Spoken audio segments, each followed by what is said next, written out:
Primeira Epístola de João, capítulo de número 3.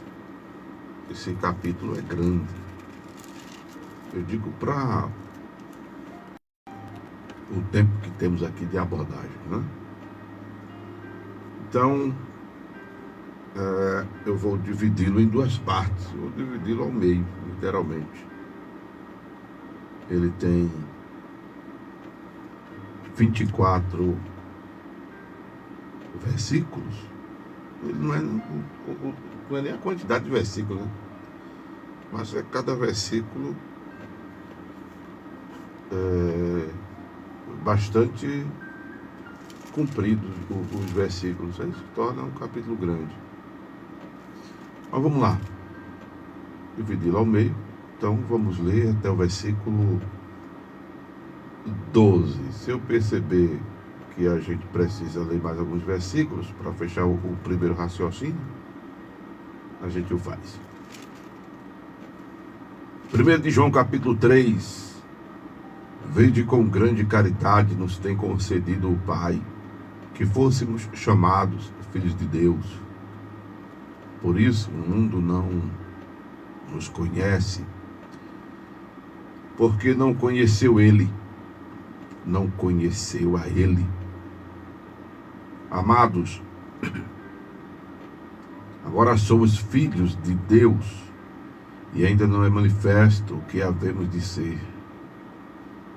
Mas sabemos que quando Ele se manifestar, seremos semelhante a Ele, porque assim como é, o veremos. E qualquer que nele tem esta esperança, purifica-se a si mesmo, como também ele é puro. Porque qualquer que comete o pecado também comete iniquidade, porque o pecado é iniquidade. E bem sabeis que ele se manifestou para tirar os pecados.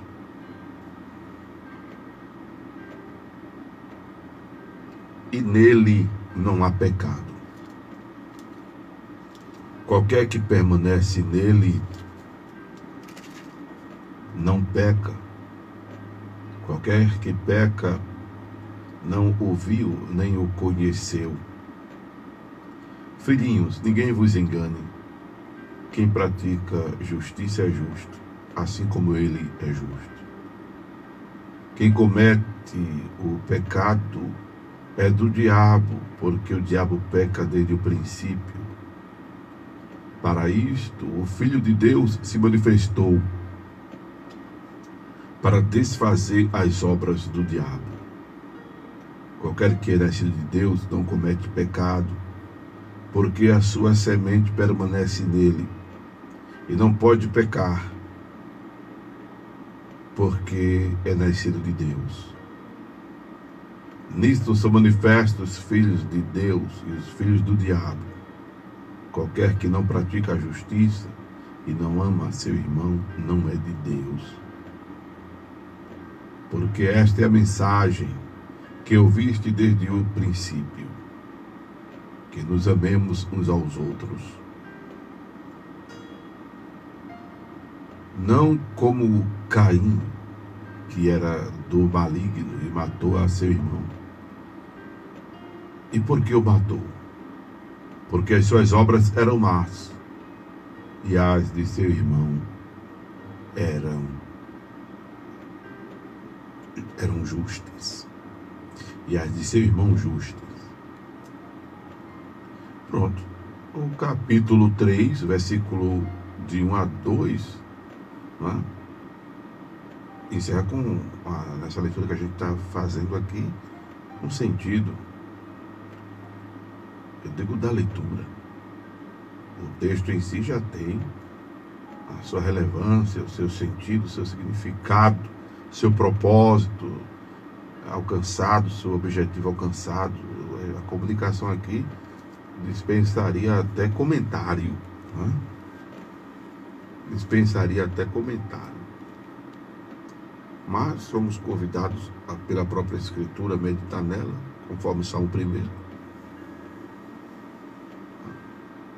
Então vamos meditar na palavra do Senhor nesta oportunidade. Esse capítulo de João, ele a princípio já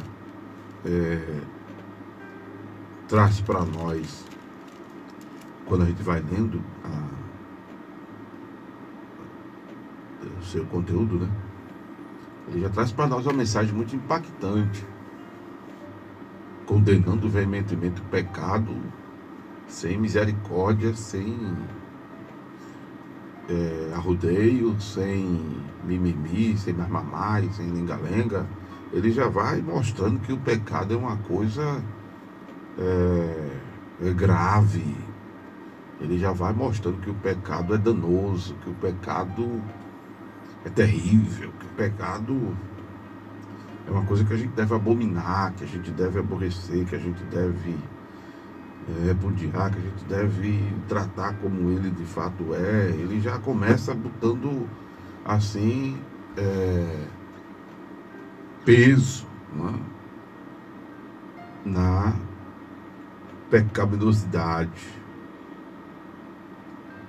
Ele já entra com os dois pés mesmo, tipo assim, ó, evita estar pecando, porque isso é coisa do diabo, né? Quem peca não conheceu a Deus. Quem peca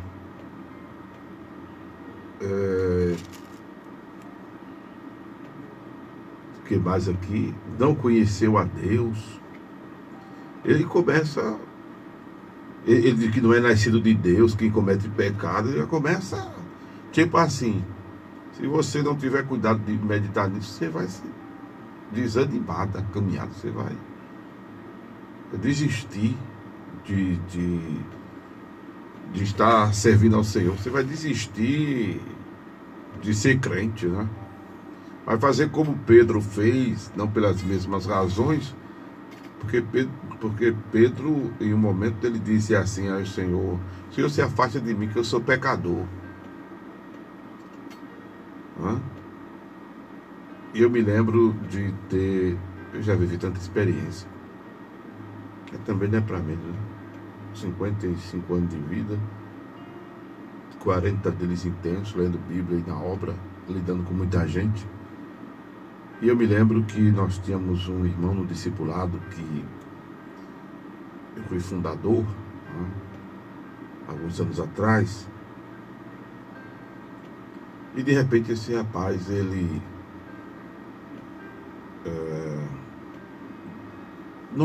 não apareceu mais no discipulado. Meu querido, cadê você e tal?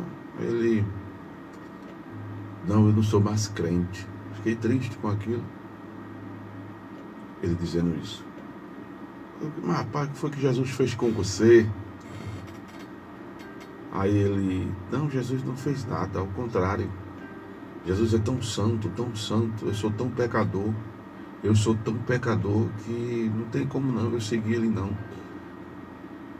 Eu acho que ele leu isso aqui: sede santo como o Senhor vosso Deus é santo. Como a gente já leu em outro momento o Senhor dizendo, né? Sede santo porque o Senhor vosso Deus sou santo. E aí eu parei para explicar a ele, né?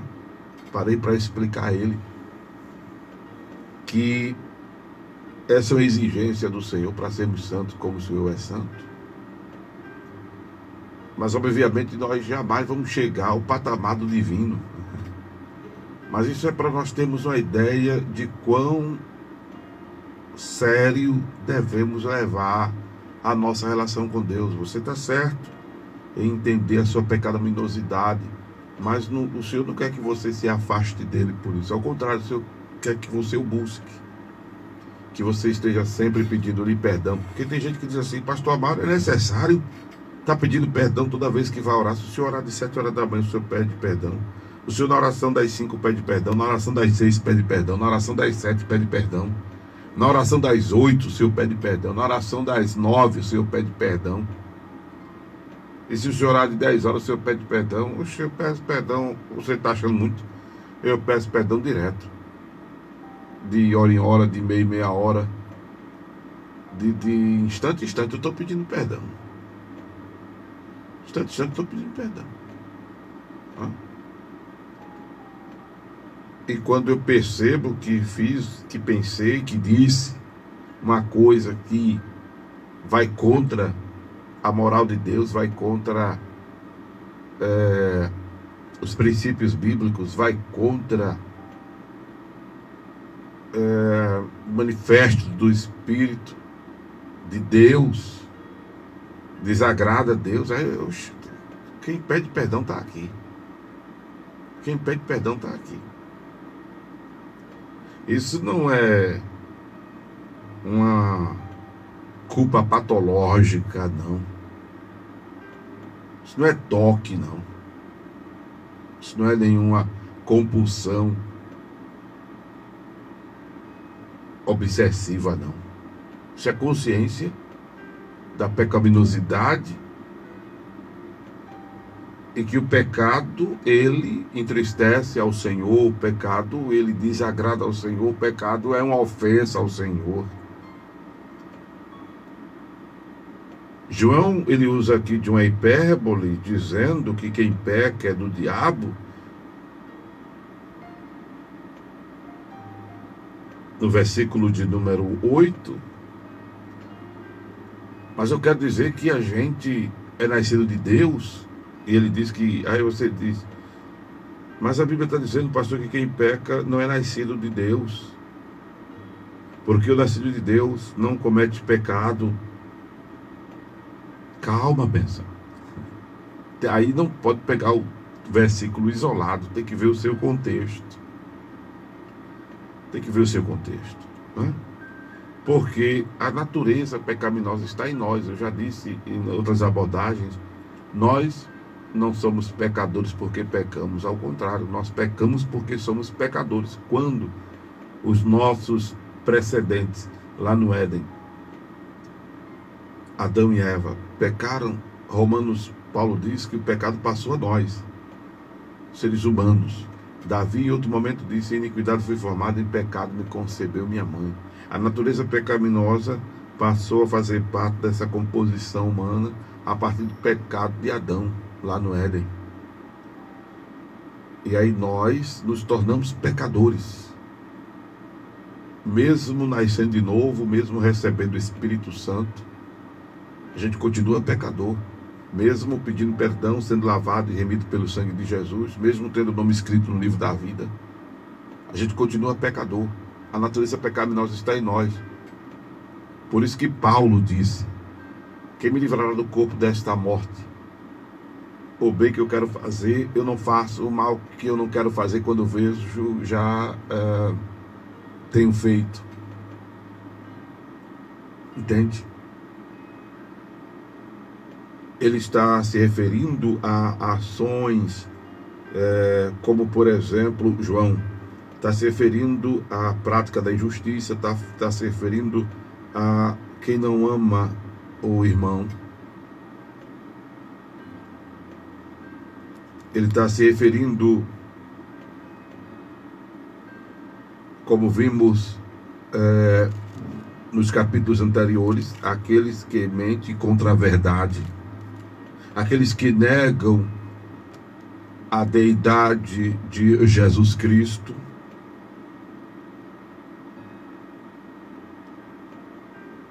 São esses pecados que João pontua, que caracteriza pessoas que não conhecem a Deus ou não o conheceu. São esses que caracterizam o não nascer de novo ou não ter nascido de novo. São esses pecados que caracterizam a paternidade de Satanás na vida desta pessoa, no sentido dela estar se comportando como o diabo quer que ela se comporte, porque se esta pessoa se converter, ela se torna filho de Deus. Se essa pessoa se converter, ela se torna filho de Deus. Ela mudar,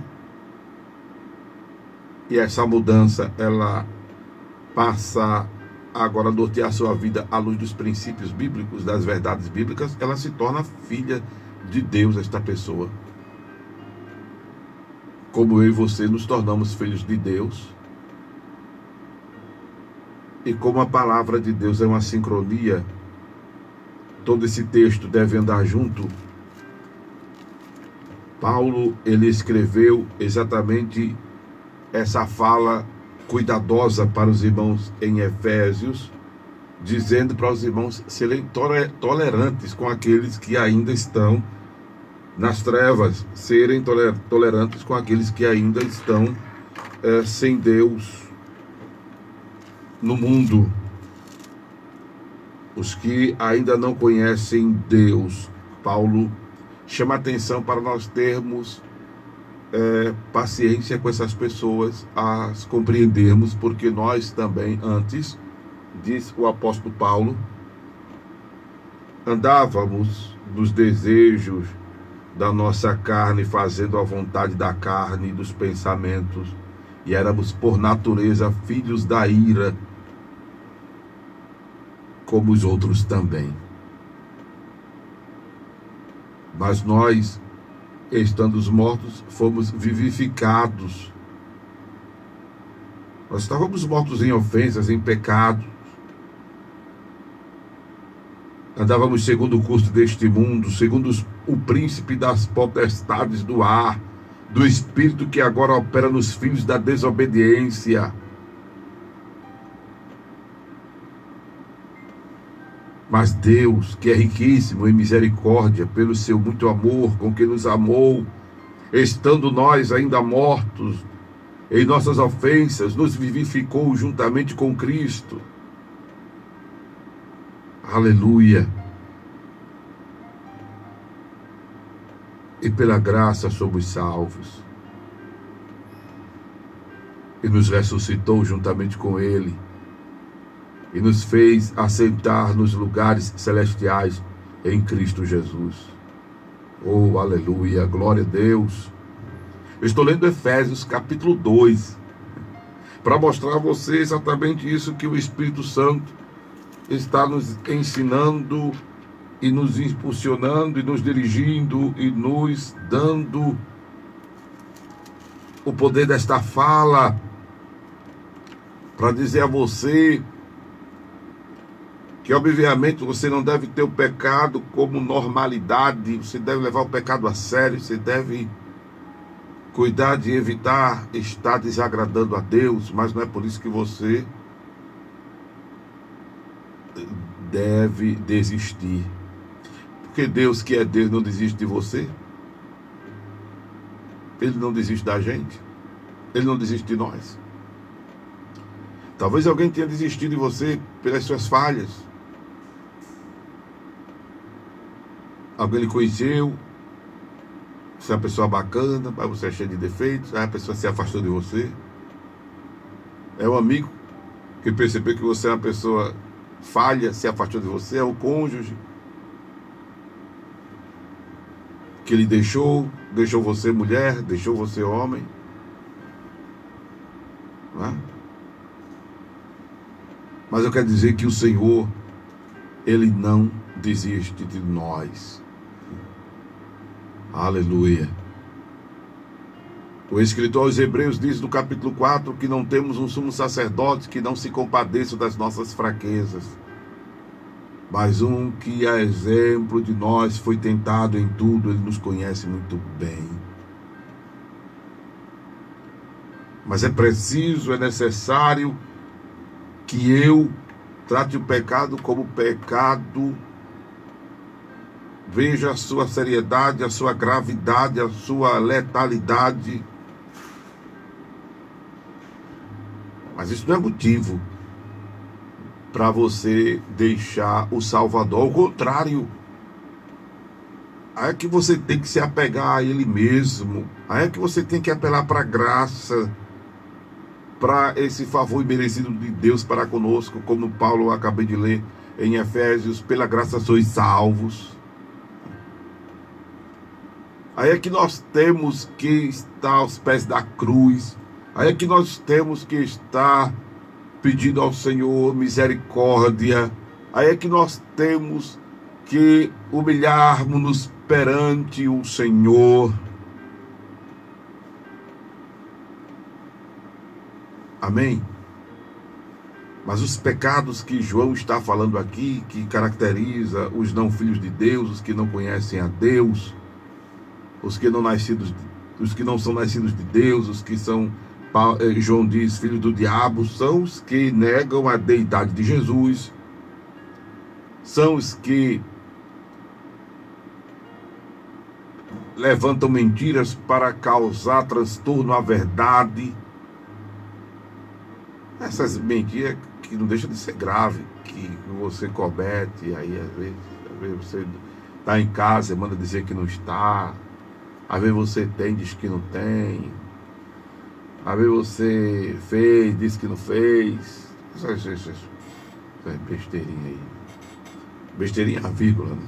Estou me referindo com relação a essas práticas aqui do contexto, porque não é besteira.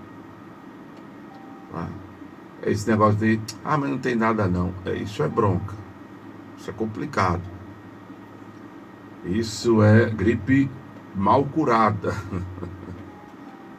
É horrível, é uma gripe mal curada. Você tem a chamada recaída, né? A gente chama de intercorrência, né? E aí ela vem braba, né? Vem braba. Desculpa aí, falar em gripe, eu acabei espirrando. É um resfriado que você não trata. Isso aqui foi só alergia, assim. Isso, um resfriado que você não trata direito, aí você pode pegar aí uma broncopneumonia, aí você não cuida, aí se torna uma pneumonia, aí você não cuida, aí migra aí para uma tuberculose. Então esse negocinho de mas foi besteira, nada demais, não, tem que, tá entendendo? João chama a atenção para entender que o pecado é sério, é grave, e a gente tem que tratá-lo como tal e se afastar dessas coisas. Muito mais as coisas que de fato ele pontua aqui no texto, em seu contexto inclusive, que caracteriza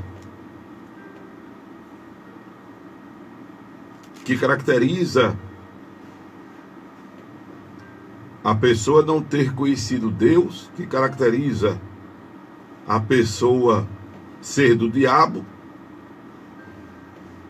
o que caracteriza a pessoa não ter nascido de Deus. E volta a pontuar: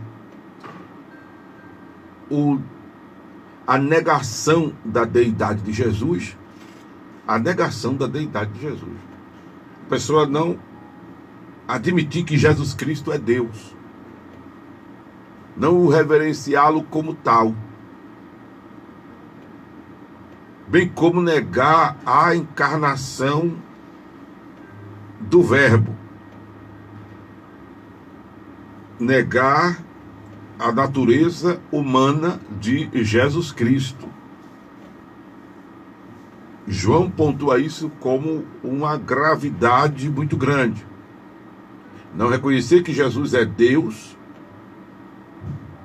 e não reconhecer a sua humanidade.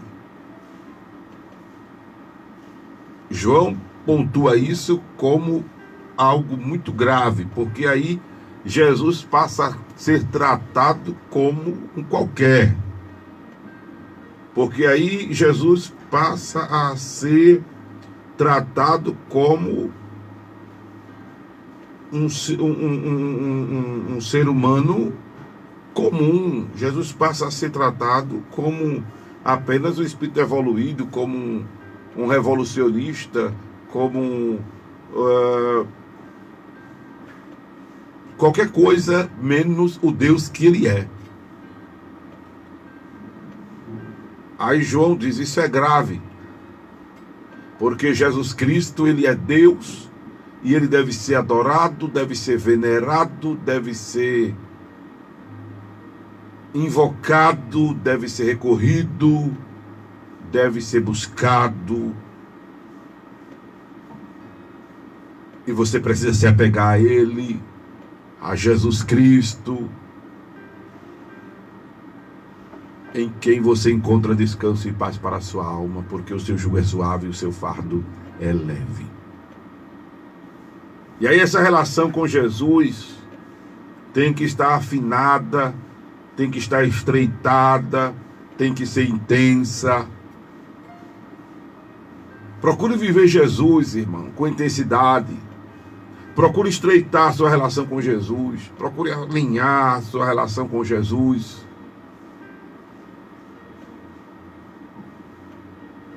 Porque quando você não faz isso, Jesus não significa o que deveria para você. E em Jesus não significando o que deveria para você, isso é grave para a sua vida. Isso é grave para a sua vida. A falta desse reconhecimento, primeiro,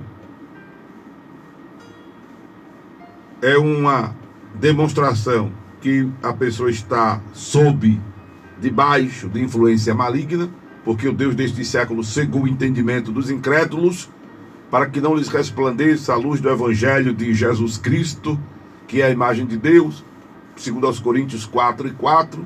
Então perceba que quando a pessoa não reconhece o senhorio de Jesus, ela está sob influência maligna.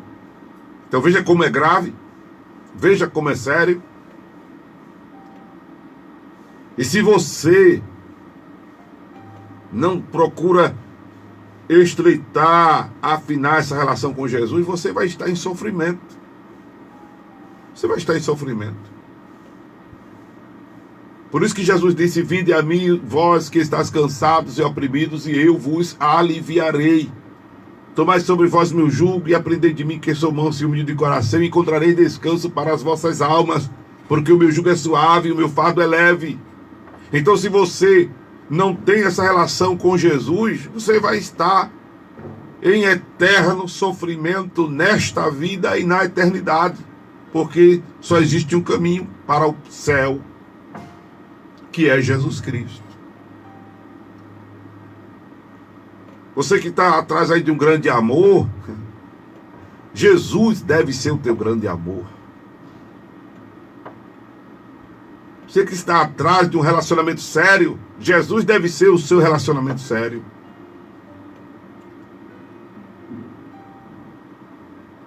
Louvado seja o nome de Jesus Cristo. Então é necessário entender essa grandeza de Jesus, porque Jesus é tratado como se fosse uma segunda divindade. E Jesus não é uma segunda pessoa divina, Jesus é Deus.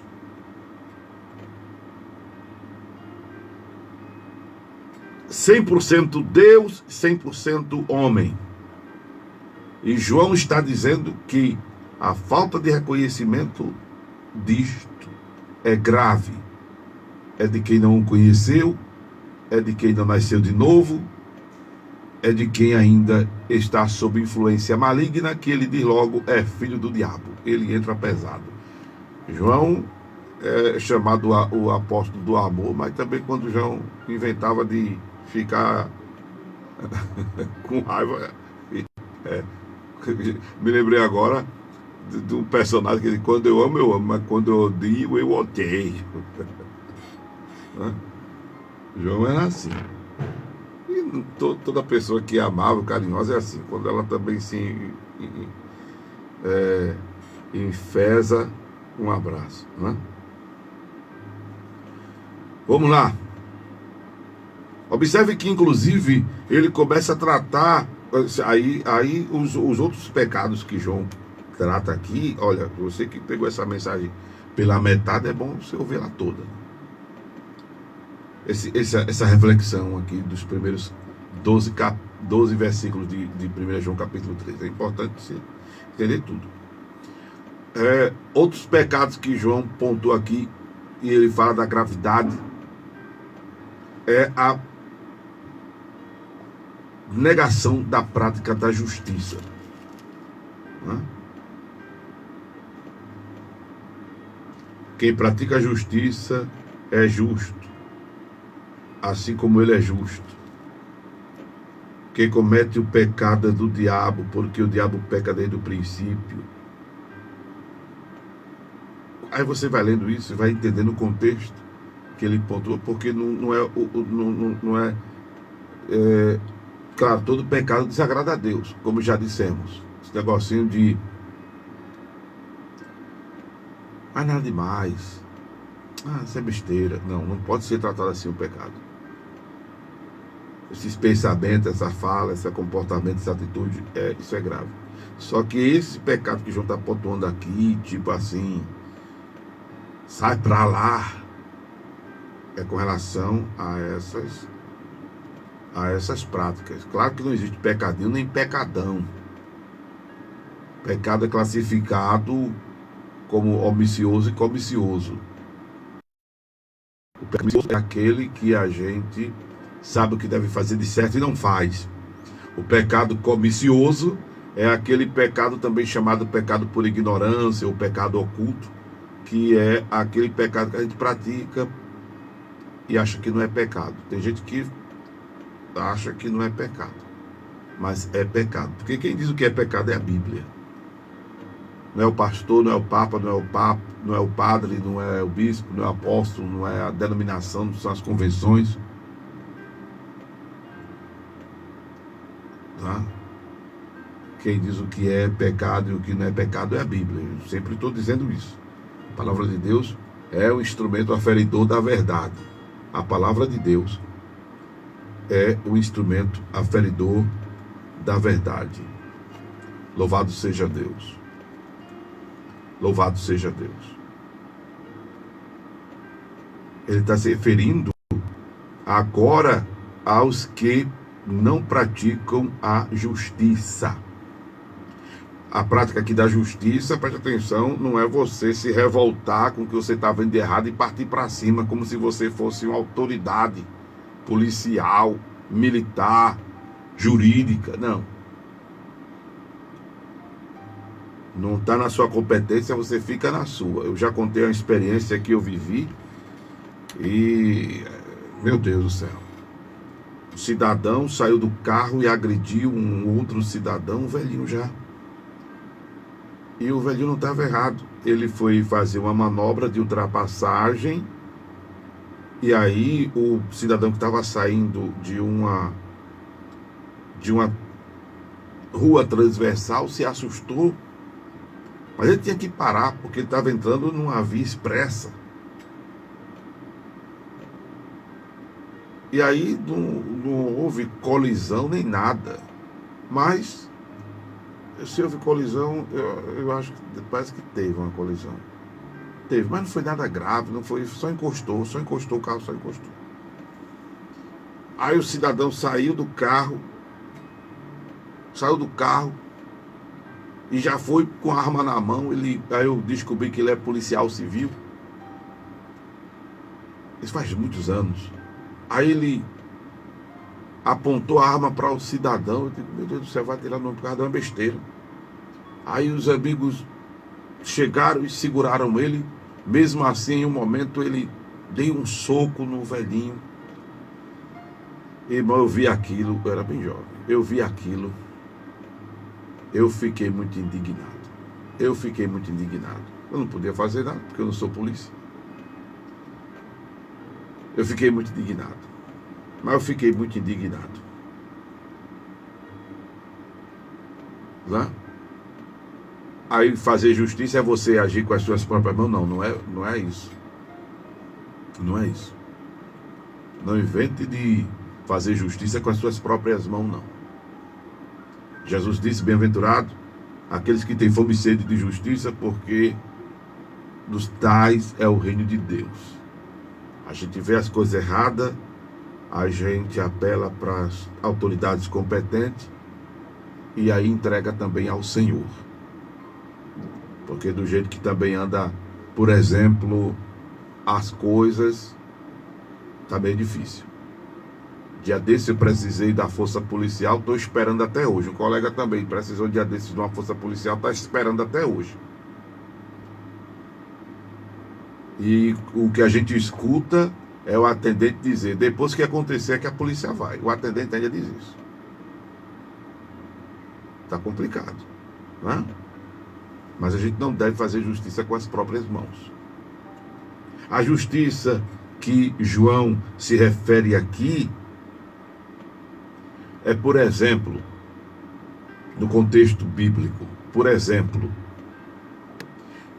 é o que, só para você ter uma ideia, é o que Jesus diz, não julgueis para que não sejais julgados, é, por exemplo, uma prática de justiça. Gálatas capítulo 6, Paulo diz, irmãos, se algum irmão for surpreendido, deixa eu lembrar aqui, se algum irmão for pego em alguma, não é assim a expressão, deixa eu ler, é melhor lendo, né, já que eu não estou lembrando, aqui ó, se algum homem chegar a ser surpreendido em alguma ofensa, vós que sois espirituais, encaminhai o tal com espírito de mansidão, olhando por ti mesmo, para que não sejas também tentado. Isso aqui é justiça. Entende? Presta atenção. Se algum homem chegar a ser surpreendido em alguma ofensa, vós que sois espirituais, encaminhai o tal com espírito de mansidão, olhando por ti mesmo, para que não sejas também tentado. A justiça que João se refere é essa aqui. Aí você não está entendendo ainda, o Espírito Santo está me lembrando aqui a parábola do servo compassivo, ou do credor incompassivo. Está lá em Mateus capítulo 18, né? Aleluia, obrigado Jesus. Obrigado por esta inspiração, aleluia. Oh, glória a Deus. Está lá em Mateus capítulo 18. É a parábola do credor incompassivo. Aí Jesus diz que o reino dos céus pode se comparar a um rei que quis fazer contas com os seus servos. Deixa eu colocar o óculos.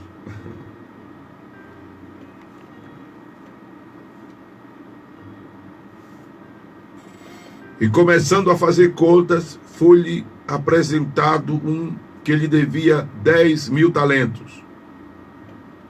E não tendo ele com que pagar, o seu senhor mandou que ele e sua mulher e seus filhos fossem vendidos, com tudo quanto tinha, para que a dívida se lhe pagasse. Então aquele servo, prostrando-se, reverenciava, dizendo, Senhor, seja generoso para comigo e tudo te pagarei. Então o senhor daquele servo, movido de íntima compaixão, soltou-o, perdoou-lhe a dívida.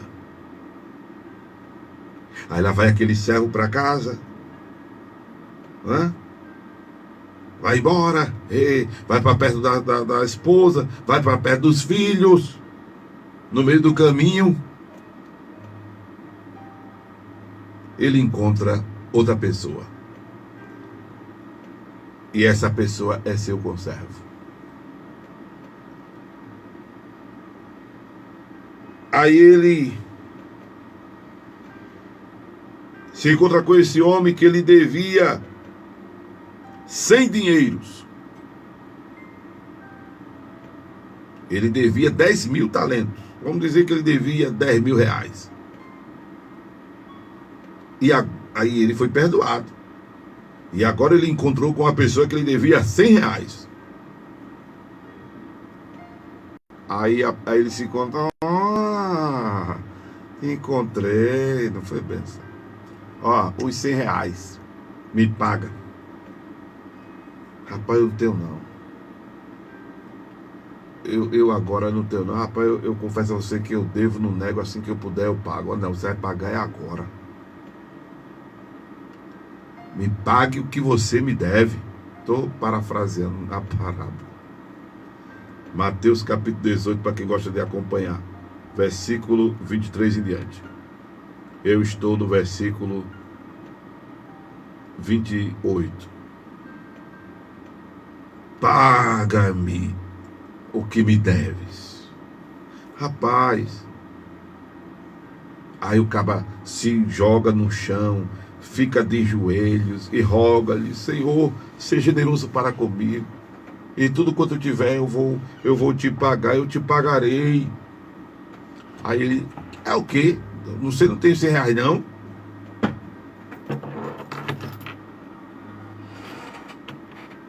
Mandou pegar ele e prendê-lo. Prende esse cabra safado aí, checheiro. Checheiro, isso presta não, isso é água de coentro. Aí, as pessoas que estavam acompanhando ele olharam umas para as outras e disseram: mas rapaz, o cara devia 100 conto para ele, e ele fez isso com o cara. Ele devia 10 mil ao chefão lá da gente, ao outro patrãozão. E ele pediu perdão e o cara perdoou ele. E agora, porque esse outro devia 100 conto, ele não quis perdoar. Vamos voltar lá e vamos dizer ao patrão da gente, que é patrão dele também: Senhor,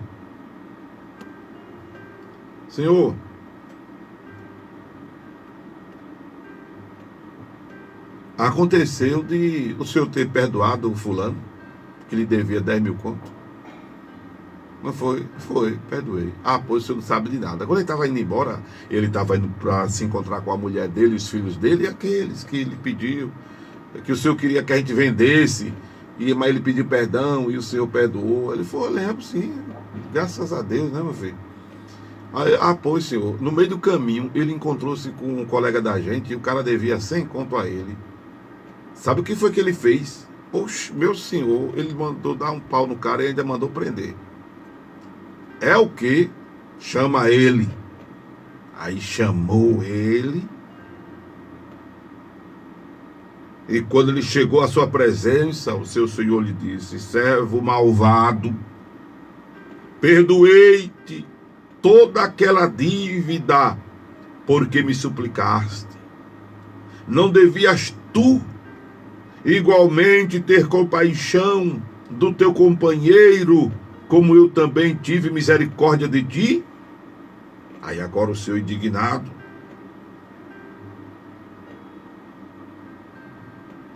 o entregou aos atormentadores, até que pagasse tudo o que devia.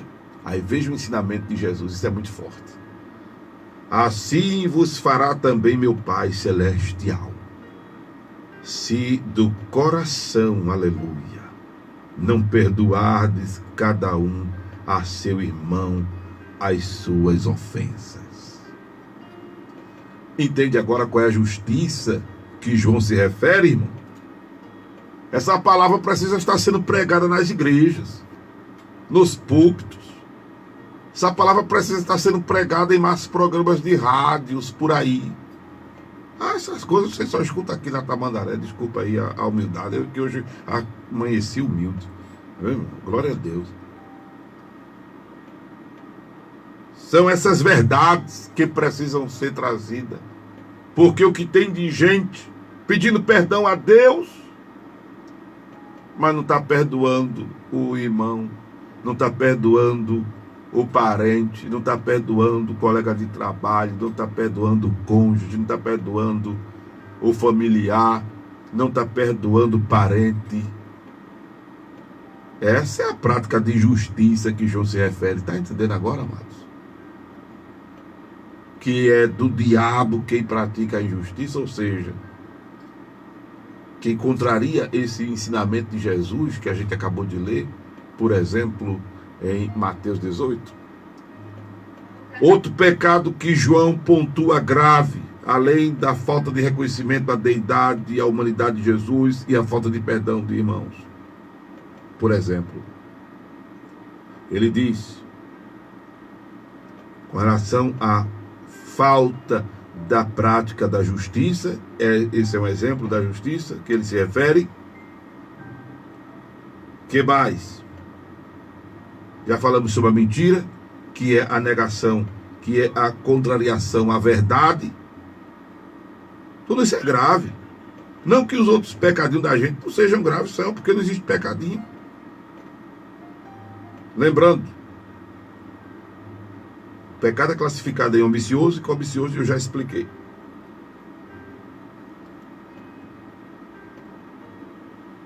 Aí João, ele não tolera, por isso que ele diz que o nascido de Deus não peca, porque uma pessoa nascida de Deus, ela não faz isso. Uma pessoa nascida de Deus, ela perdoa o seu semelhante, porque entende que é falho também, que precisa de perdão. Um dia desses eu estava conversando, esse final de semana um rapaz veio fazer um serviço para mim.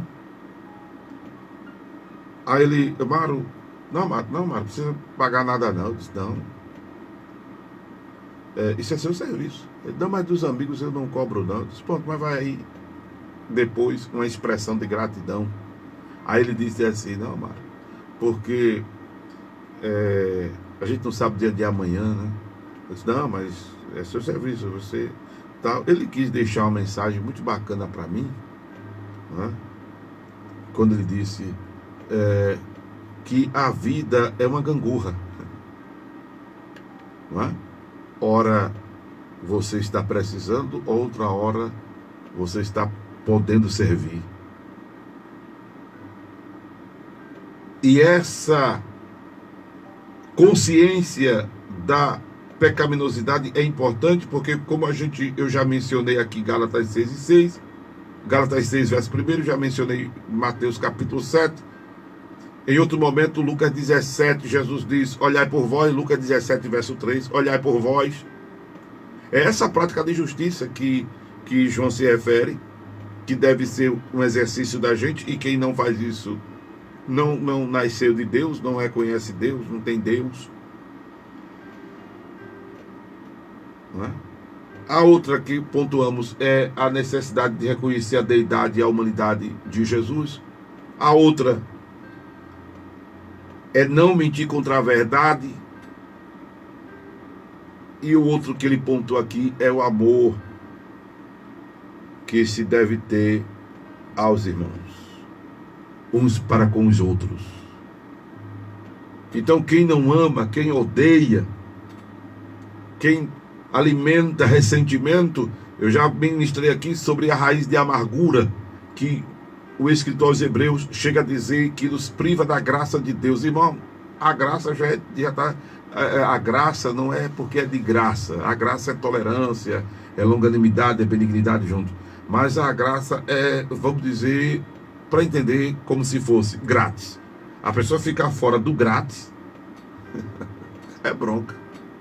Entende? E a raiz de amargura é capaz de bloquear isso. Entende, amados? A raiz de amargura é capaz de bloquear isso. Louvado seja Deus. Então leve a sério essas coisas. Leve a sério. João está chamando a gente para levar a sério essas coisas. E que Deus te abençoe. Se essa palavra mexeu com você, se ela impactou você, se ela lhe trouxe consolo, mas também lhe exortou e lhe edificou, aí o que você ouviu? Ao seu ouvido foi a voz de Amaro Corrêa, mas ao seu espírito foi a voz de Deus, a voz do divino. Momento de oração.